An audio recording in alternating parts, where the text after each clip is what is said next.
On est en bonne compagnie. Magali Simard, comment ça va? Ça va bien, merci. Vous autres, comment ça va? C'est vraiment chouette parce que tu vas être du spectacle, du concert de fermeture du Montréal Nouvelle Musique, dimanche après-midi à 15 heures, à Pierre-Mercure. Et on est très content que tu sois là pour nous parler de ce concert qui a pour titre Illumination. Mhm. Et je t'écoute.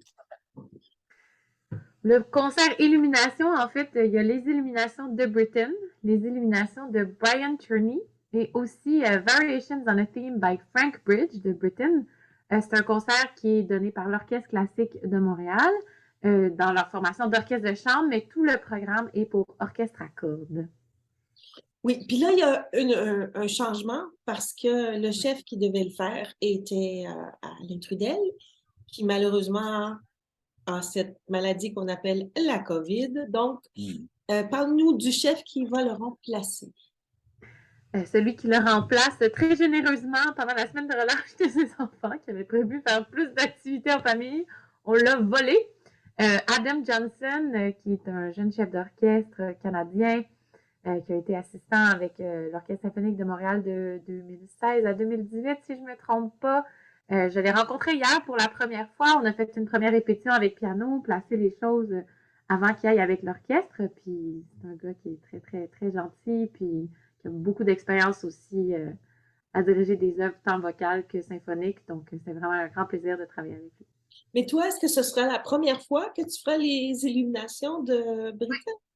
Oui, je ne l'ai jamais chanté. C'est une œuvre que je connais bien, qui est sur ma bucket list depuis plusieurs années. Alors, quand Taras m'a écrit pour me proposer de le faire, j'ai absolument sauté sur l'occasion. Alors, parle-nous de cette première rencontre. Un choc? Avec Adam, ça, ou avec l'œuvre? Avec Adam. Parce que vous Non. avez commencé à travailler ensemble hier. Oui, on a commencé hier. Ça s'est fait dans la convivialité, dans la joie. On a découvert ensemble avec Esther Gontier au piano, qui est très familière avec cette œuvre-là. Donc, lui, c'est évidemment, dernière minute comme ça, il arrive avec des idées quand même fraîches. Il était bien préparé. Puis, Par exemple, donne-moi un exemple de ces fraîches idées. ben, des fraîches idées, je dirais. Des fois, juste d'aller à l'essence du texte, et des petits détails, des fois, d'avoir des crescendo, de tenir la ligne jusqu'au bout, de bien préparer, de le faire avec l'orchestre. Que, à force de le faire, j'ai l'impression qu'il y a un cycle où on commence dans la partition à être très près. Ensuite, on s'en éloigne un peu, mais d'avoir un regard nouveau, puis de retourner avec les détails, puis toutes les subtilités que Britain a mis, c'est toujours bon. Est-ce que c'est une œuvre que tu peux faire par cœur? Peut-être, on va voir comment ça se passe avec l'orchestre. Si je me sens pas 100% à l'aise, je vais garder la partition en filet de sûreté, mais je suis pas mal par cœur dans ma cuisine au moins. Mais des fois dans ma cuisine, puis sur scène, il y a une petite Oui, différence. souvent des œuvres de cette difficulté-là, on a la partition justement Ouais. pour se rassurer, mais et surtout, c'est la première fois que tu vas la faire, mais je suis sûre que ça va être magnifique. Moi, j'aimerais juste rappeler une chose, c'est que récemment, tu as mérité, tu as gagné un prix, un prix quand même accompagné d'une bourse intéressante. Et je vais mettre à l'image l'espèce de photo officielle, si on veut, de cette belle affaire que tu as reçue. Alors, c'est le prix Fernand Lindsay, mais il y a une spécification par rapport à ce prix-là. Oui, c'est la bourse Pierre Manta. La Fondation Pierre Lindsay, aux 3 ans, si je me souviens bien, va distribuer 3 bourses. Il y a le grand prix de la bourse Fernand Lindsay, le prix Pierre Manta et le troisième, je dois avouer que j'ai oublié le nom.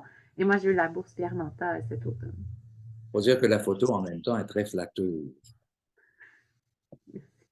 Important pour toi, ça, d'être sur scène, d'avoir la confiance, d'être cette soprano, comprends-tu, qui arrive, qui prend possession comme un acteur qui arrive sur scène, puis qui prend possession de son rôle. Tu travailles là-dessus. Oui, tout à fait. Je travaille avec Michel Labonté, qui est actrice, pour vraiment préparer les couleurs du texte, la diction, l'interprétation plus dramatique. Je trouve que c'est une partie qui est très, très importante parce que j'étais violoniste auparavant dans une autre vie, puis la différence qu'on a, nous, les chanteurs, c'est le texte. Donc, je pense qu'on se doit moi, je prends beaucoup de plaisir à faire humblement le travail d'actrice. Je ne prétends pas être actrice, mais au moins, je me prête au jeu puis j'essaie de faire ce que je peux dramatiquement. Intéressant parce que c'est pas une notion qui était automatiquement impliquée dans le rendu des cantatrices qui embarquaient sur scène. Et on arrivait sur scène puis on poussait la note. Mais Ouais. maintenant, ça a changé. Les nouvelles générations, toi entre autres, vous prenez possession de la scène puis en même temps, on voit la couleur du personnage ou la couleur du texte par rapport à ça. Et c'est intéressant, ça. Mhm.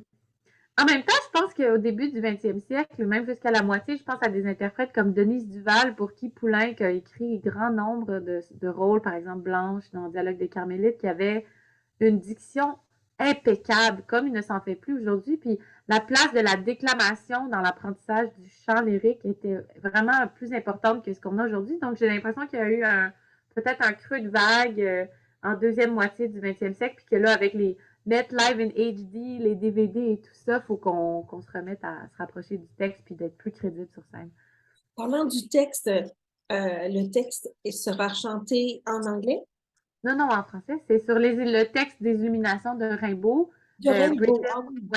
Britten a fait quelques coupures. Certains poèmes ont des strophes qui ont été retirées parce que les poèmes peuvent être longs. Donc, il en a sélectionné une dizaine dans les Illuminations. Quand même. Ta carrière est bien amorcée. C'est-à-dire que ta présence est reconnue et j'imagine que tu dois avoir des projets qui te permettent de regarder plus loin, d'avoir une certaine vision des choses en devenir. Peux-tu nous en parler un petit peu? Ben là, les saisons commencent à être lancées. Là. Ce que je peux dire, c'est que depuis la COVID, évidemment, quand j'ai commencé ma carrière, c'était plutôt par l'atelier lyrique de l'Opéra de Montréal. Donc, j'ai travaillé à l'opéra, un petit peu partout. Puis là, pendant la COVID, avec l'avantage que ça a eu pour moi, si je peux me permettre, c'est qu'il y a eu plusieurs concerts qui ont été faits. Donc là, le côté plus symphonique, de travailler avec des orchestres et de manière plus proche avec des chefs, de développer des relations musicales, c'est un pan de ma carrière qui s'est beaucoup développé. Donc, je peux vous dire que 2023-2024 sera très, très symphonique avec beaucoup d'œuvres avec orchestre. Et il est question de voyage en Europe? Oui, ben pour développer, évidemment, le marché canadien, ça me tient à cœur parce que c'est chez moi. Mais il y a des belles choses qui se font en Europe aussi. Ma voix se prête très bien à la musique baroque. J'ai un grand plaisir à chanter aussi dans le style. Donc oui, de développer vers l'Europe également. Mais tu axes aussi beaucoup ta carrière vers la musique contemporaine. D'ailleurs, c'est un des critères qui a fait que tu as eu ce prix de la Fondation Père Lindsay. Oui, ben j'ai une facilité, une affinité avec ce répertoire-là que je trouve compréhensible. Donc, je pense que je suis capable de le vulgariser, peut-être de le mâcher, de le digérer, puis de le redonner au public d'une façon qui est touchante. C'est ce que j'aspire à faire en tout cas. Donc, j'ai eu des belles opportunités en musique contemporaine depuis le début de ma carrière. Là, c'est avec Anna Sokolovic, par exemple, une compositrice avec qui j'adore travailler. J'ai la chance de chanter ses œuvres. J'ai fait aussi Written on Skin à l'Opéra de Montréal, que j'ai repris en Allemagne aussi. Et on a fait la première version studio qui va sortir plus tard cette année, donc avec le Gürtenich Orchestra à Cologne. Donc oui, c'est un répertoire que j'aime beaucoup. Il y a beaucoup de compétences, par contre, dans la musique contemporaine qui sont utiles et qui sont similaires à ce qu'on espère en musique baroque ou en musique classique avec un contrôle du vibrato, une intonation assez précise. Donc, j'aime aussi travailler de cette façon-là. Puis ça s'applique à toutes les sauces. Est-ce que tu continues avec des coachings, avec des professeurs? Est-ce que tu continues à étudier, dans guillemets? Oui, ben nous, les chanteurs, on est des éternels étudiants. La journée, nos journées, c'est de l'étude, de l'étude, de l'étude, de la pratique, le côté plus athlétique, d'entretenir la voix, qui, à mon avis, est pareil qu'un joueur de tennis. Il faut faire nos exercices. Et puis oui, j'ai une équipe, je suis entourée de gens, que ce soit de la diction, des différentes langues, des différents styles musicaux. J'ai une professeure de chant également que je vois régulièrement. Donc, il faut bien s'entourer parce que plus on avance, plus les attentes sont élevées, plus il faut qu'on soit blindé. Puis tout seul, on peut pas, c'est pas évident d'y arriver. Et naturellement, il faut que tu fasses très attention à ta voix. On parlait avec Marianne Lambert dernièrement, qui fait de la tournée avec Valérie Pillot, et puis elle disait dans la voiture, elle a un masque, et puis elle parle pas pour justement protéger sa voix. Est-ce que tu as des trucs, toi aussi, qui... Oui, oui, j'ai des trucs. La voiture, c'est particulier parce que c'est vraiment tentant en tournée. J'ai fait une tournée des jeunesses musicales, puis moi aussi, j'ai dû... Le masque, c'est aussi un rappel de ne pas parler parce qu'avec le bruit de fond, on s'en rend pas compte, mais si on fait un 4 heures de route puis qu'on parle avec la pilote ou qu'on conduit, c'est sûr que tu arrives puis tu as la voix vraiment fatiguée. Ben, moi, mes trucs, c'est je bois beaucoup d'eau. Plus jeune, je faisais plus attention, mais maintenant, j'essaie plutôt de faire ma vie normale puis d'avoir une bonne hygiène de vie tout le temps, plutôt que d'essayer de dire, OK, là, j'ai un concert, donc je vais comme couper dans plein de choses. J'essaie de garder ça, ce mot de bien dormir. Puis aussi, la fatigue accumulée, c'est ça qui paraît beaucoup sur la voix. Donc, bien dormir, faire du sport, boire de l'eau. Je trouve très rafraîchissant le fait qu'en musique contemporaine particulière, et aussi en musique baroque, il y a une nouvelle génération qui est en train de s'installer. Ben, s'installer, c'est un grand mot, si on veut, mais en même temps qui apporte quelque chose de tout à fait neuf, rafraîchissant. Et je pense à Marianne, par exemple, qui a pris la direction tout récemment. Marianne Béliveau. Marianne Béliveau, oui, pour la nommer.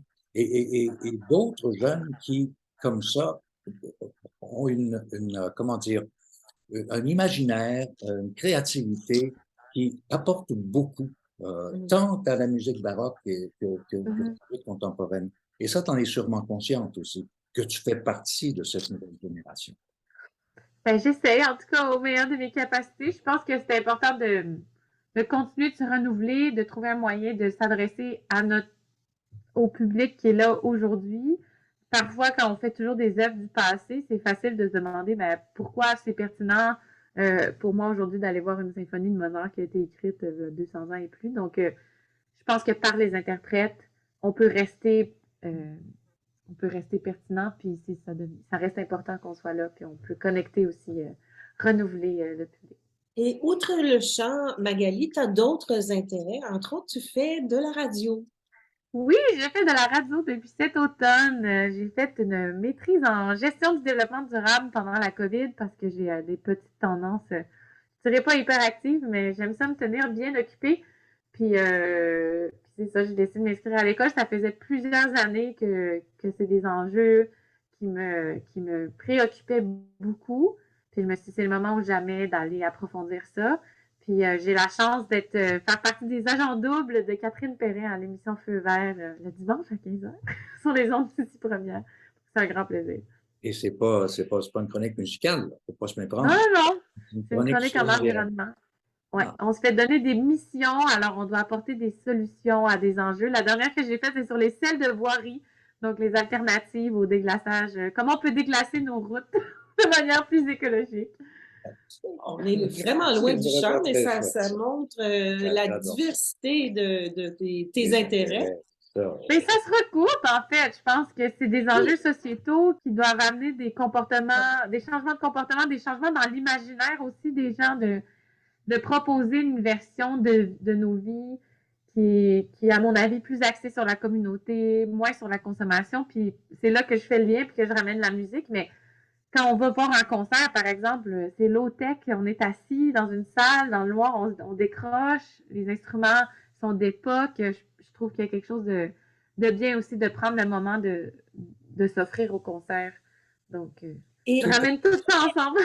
Et après ce concert des illuminations pour le Montréal Nouvelle Musique, qu'est-ce qu'il y a sur le programme de Magali? Sur le programme de Magali, à peu près ça dépend de musique sur mon piano qui vont m'attendre. J'ai une petite pause en mars-avril pour me permettre d'apprendre la musique. Ça va être un gros 2 mois d'études. Puis par la suite, j'enchaîne tout de suite avec Clavecin en concert en mai, les Violons du Roi, le Festival Classica, où on va créer L'Homme qui rit sur la musique de Ayrat Ishmuratov, avec Jacques Lacombe, encore une fois, qui va diriger. Pour les trucs, ensuite, j'ai des beaux projets en juillet qui n'ont pas encore été annoncés. Donc, ça Ça aussi, j'ai les partitions, mais je ne peux pas vous dire c'est quoi. On se garde une petite gêne, c'est ça. On se garde une petite gêne. Alors, je me permets de rappeler que le concert de clôture de Montréal Nouvelle Musique, c'est dimanche après-midi à 15h. On sera installé dans la salle, c'est lui et moi, et on va écouter effectivement avec beaucoup d'intérêt des illuminations, particulièrement celle de Benjamin Britten que tu vas chanter en deuxième partie de concert. Oui. Merci beaucoup, Magali, ça a été vraiment chouette de te parler. Merci. Merci beaucoup de m'avoir reçu. À très bientôt. À bientôt.